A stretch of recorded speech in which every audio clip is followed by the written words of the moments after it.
Okay, hello everyone. My name is Aaron, and today I will be presenting my justification of planning aligned to the QTM, which is quality teaching model. And the pictures and examples here are all from my slides. Okay, so let's begin with intellectual quality, the first dimension. According to the QTM, deep knowledge is when it concerns the central ideas or concepts of a topic, and when that knowledge is crucial to understanding the subject, then that is deep knowledge. For this lesson, my topic is food chains and food webs, and the central concept here is the feeding relationships between living things.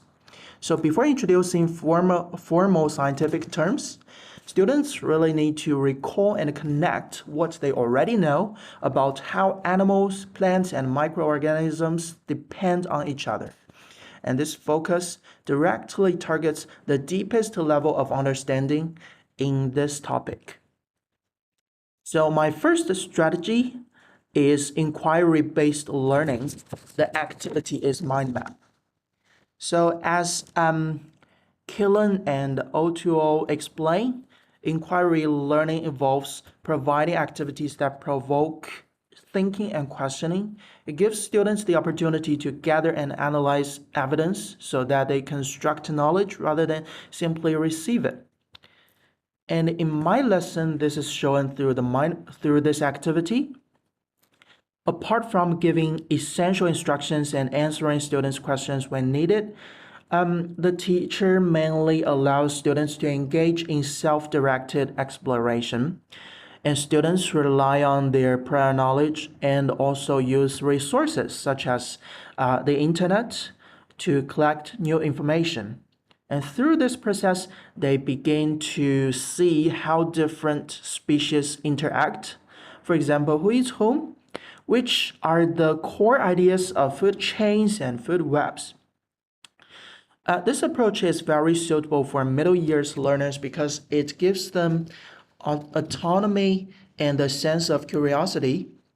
Pendergast notes that middle school effectiveness depends heavily on teacher quality and instructional effectiveness.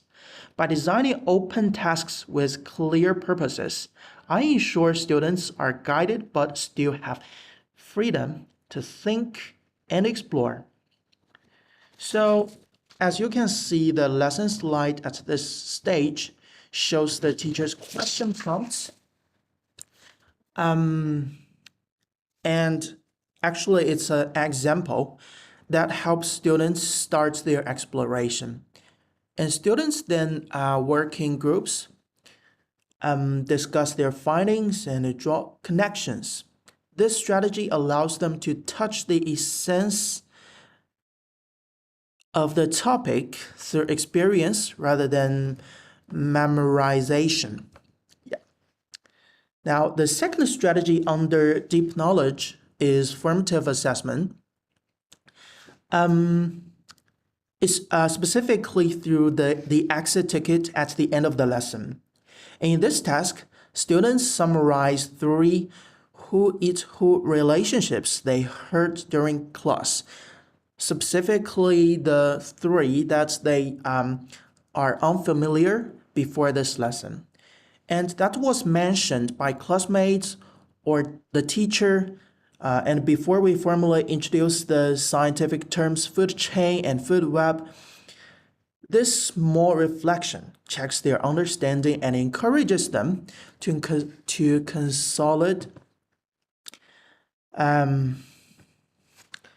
consolidate what they have learned. It also gives me quick feedback about their level of concept development.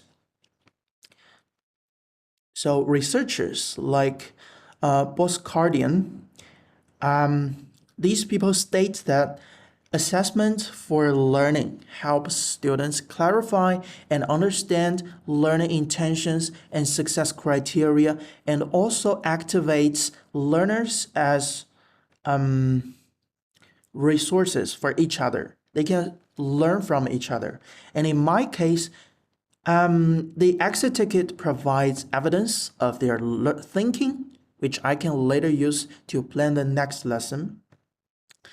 Wade Smith and his colleagues also describe assessment for learning as the process of seeking and interpreting evidence to decide where learners are in their learning, where they need to go, and how best to go there. So that means students are going to find the knowledge on their own, and that is a good way to learn. So the exit ticket not only measures progress, but actually supports learning. It makes students reflect on the deep knowledge they have just developed. Even though identifying who eats who may sound very simple, it touches the most crucial concept of food chains, ensuring that students grasp this foundation will make it easier for them to understand scientific terminology in the next explicit teaching lesson. Okay, so this is the first dimension. And the second one, the second dimension for this lesson is engagement. Especially it is a prior knowledge lesson, which can give students some very fun activities that they can enjoy. So according to the QTM, high engagement is identified by on-task behaviors that show students are seriously invested in their classwork. Since this is the first lesson in a new unit, my aim is to make students feel excited and involved from the start. So two strategies help me achieve this. The first one is collaborative learning through a role-play game called Guess the Animal. So there will be a volunteer who is acting as the animal, and the others are going, but the volunteer doesn't know who this animal is, so this volunteer needs to guess. Students, they will work in small groups, and each group member works as a different role. Volunteers and the others give prompts. So they can ask questions like, the volunteer can ask a question like, can A eat this animal, or can this animal eat B? And if they find the answer correctly, they raise their hand and earn a point for the team. And the groups compete for rewards, and everyone must contribute ideas to win. So this interactive game immediately draws students into the lesson. They all like it, and it combines teamwork, friendly competition, and curiosity, all of which build strong engagement. So the researchers May explains that role-play supports middle years teaching by offering interactive, experiential learning opportunities and engaging students in dynamic real-world scenarios. Through this activity, students practice communication, reasoning, and collaboration, key capabilities for adolescents. It also helps shy students to participate without fear of being wrong because the task is playful and low stakes. So during the lesson, I observed that students were smiling, moving around, and discussing enthusiastically. These are clear indicators of behavioral and emotional engagement. Then the second strategy that I used for engagement is the task differentiation in the mind map or draw the ecosystem activity. And here, students can choose how to express their understanding by drawing or writing. They can create a diagram showing animals, plants, and microorganisms and use arrows to indicate who eats whom. This choice supports different learning styles. For example, visual and kinesthetic kinesthetic learners may prefer drawing, while linguistic learners may choose to write sentences. So as main notes, providing options that cater to individual students' needs enhances motivation and participation. Some students they like drawing, some students they like writing. In my class, I observed that some students quickly started sketching, while others preferred searching for information first and then labeling their diagram.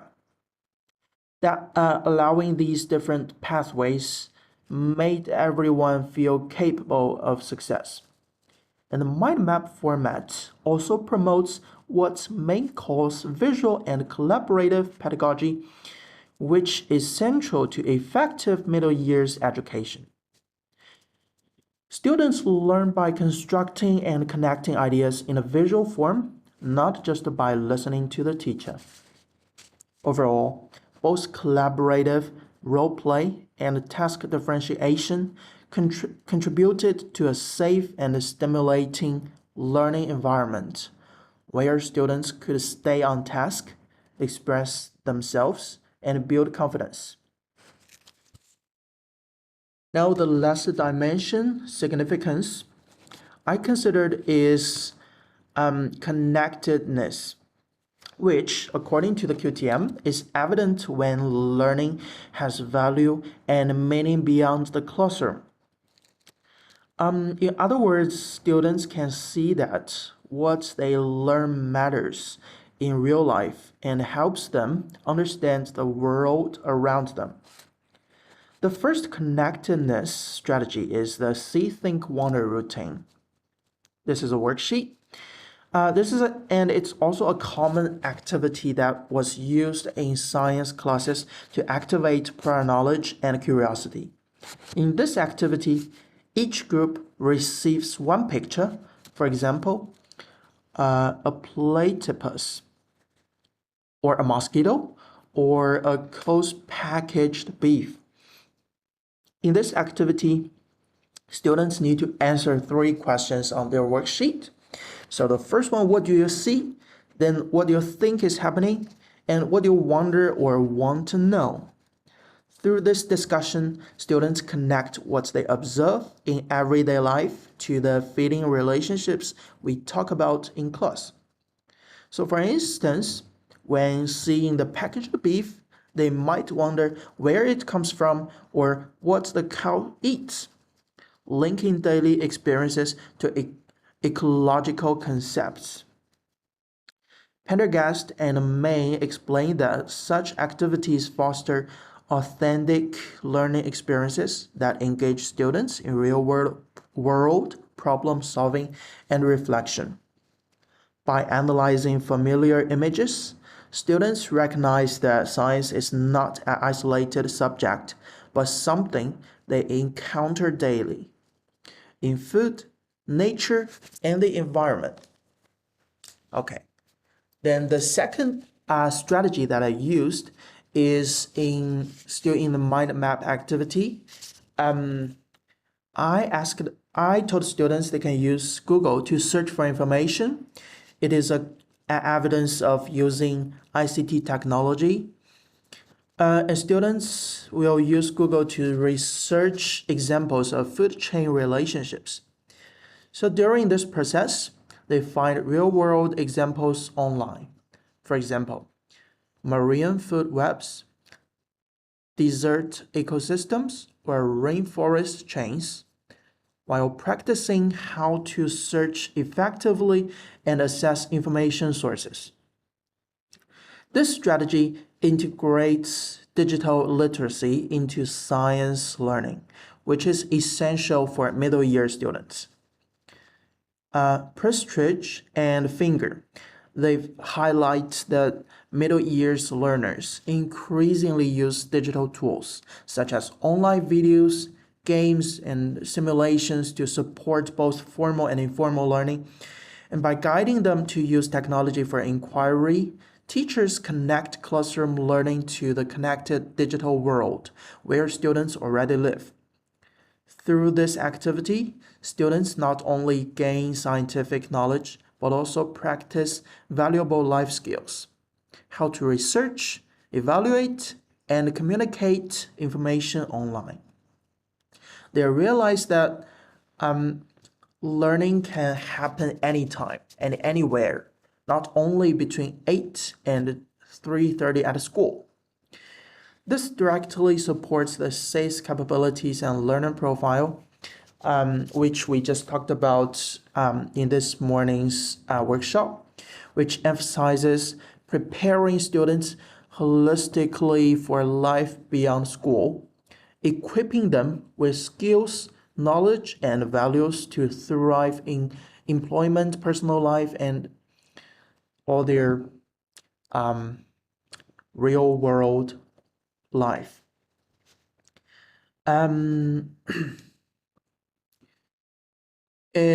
So although each dimension of the QTM is presented separately, they are closely connected in practice. In my lesson, deep knowledge is built through inquiry and reflection. Engagement is maintained through collaborative and differentiated tasks, and connectedness is achieved when students see how science links to their everyday experiences in the digital world. So together, these elements create a learning experience that is interactive, meaningful, and age-appropriate for middle school students.